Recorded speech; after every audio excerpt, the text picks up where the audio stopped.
Hey everybody, Brad Sinclair here, and welcome to Walk and Talk, where I'm actually not walking, I'm in front of a whiteboard because I just wanted to show you some numbers.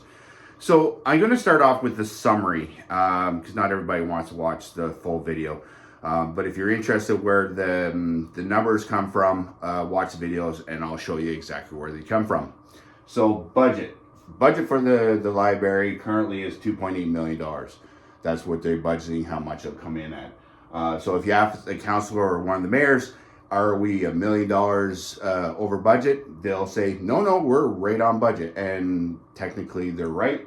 We're $2.8 million. What they're not being very direct with is the deficit, the money we do not have. So that's $848,957.60, basically $1 million. Let's just call it that. Additional costs. This is something that I just found out last night and kind of shocked me. Above and beyond the $2.8 million, there was $1.1 million spent prior to the $2.8 million budget to build the actual property.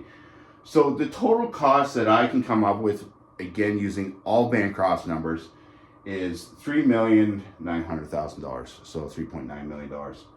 So if the building is 5,000 square feet, that means that we're paying $780 per square foot for a commercial building.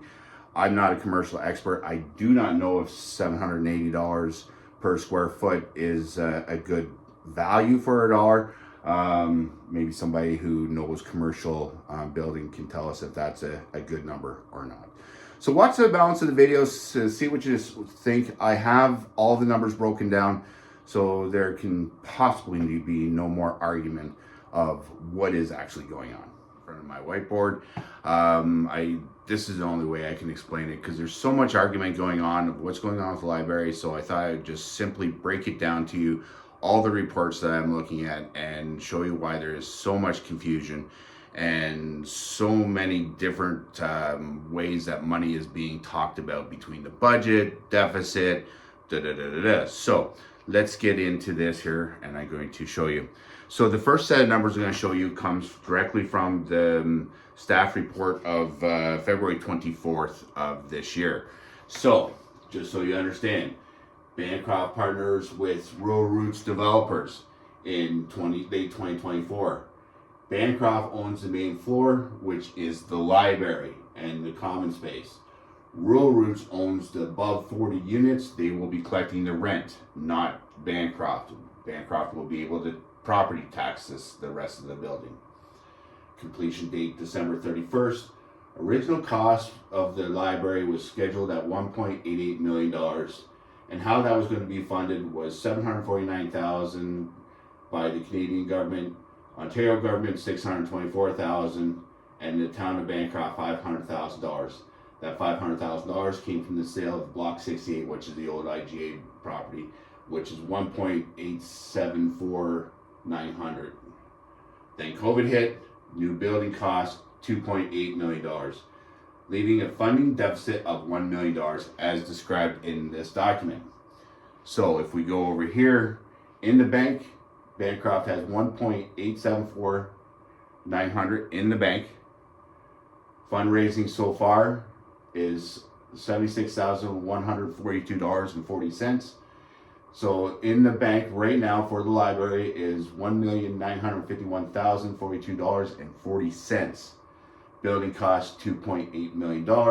We're short $848,957.60. This is the math. You can't, from their report, you can't argue that. So that's where we're at. Okay, so let's show you what else I found. So this is where confusion comes in. On March 3rd, there was a post done by the Inspirational Place, which has the town of Bancroft symbol on it. And you can't really read it here, so I wrote down the numbers. So they're saying that they have a barometer almost full on the post. You see how close it's done, that all the funding is done.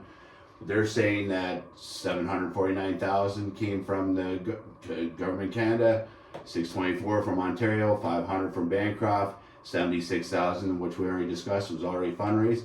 They say that there's only $424,000 to be raised, which is only $2,374,900. which is $425,100 short of the $208 million that was projected that the building was going to cost. So on a Facebook post, they are short on their fundraising by $425,100. And this is where the confusion comes in. So this is the last shocking bit of news I found. This was from a report to Hastings County in 2024, late 2024, discussing contributions and commitments that Bancroft has already done.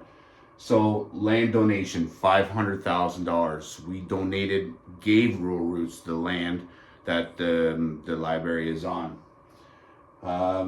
We paid for the phase 1 and phase 2 environmental report. That was $52,000. We paid for the survey work, $8,300.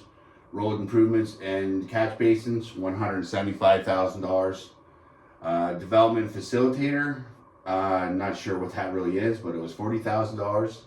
Walkways and greenery, $200,000. CIP incentive, $100,000, and CIP is basically community improvement plan, grants, loans, or tax breaks to property owners. So that was $100,000. And building permit fees rebate, $25,000. So that all totaled up to, already before the $2.8 million, $1,148 or $480, $1,480. Donations and rebates, $525,000. Community improvement grant, loan, tax breaks, $100,000. So out of pocket were already $475,300. As I said, it's not clear that this is even part, and I don't believe it's part of the $2.8 million. I just want to make it clear, I'm not against the library. I am not against having a new library. I think that a new library is wonderful, but the numbers don't add up. And that's where I'm having issues, is the numbers are not adding up, and we are short so much money, and that looks like it's going to be a loan that we're going to have to take as a town, as Paul has, as a mayor fund, put aside $66,000. Again, according to the original staff report, for interest payments. So we're going in hawk again here, and I don't think that is something that we should have did in the first place.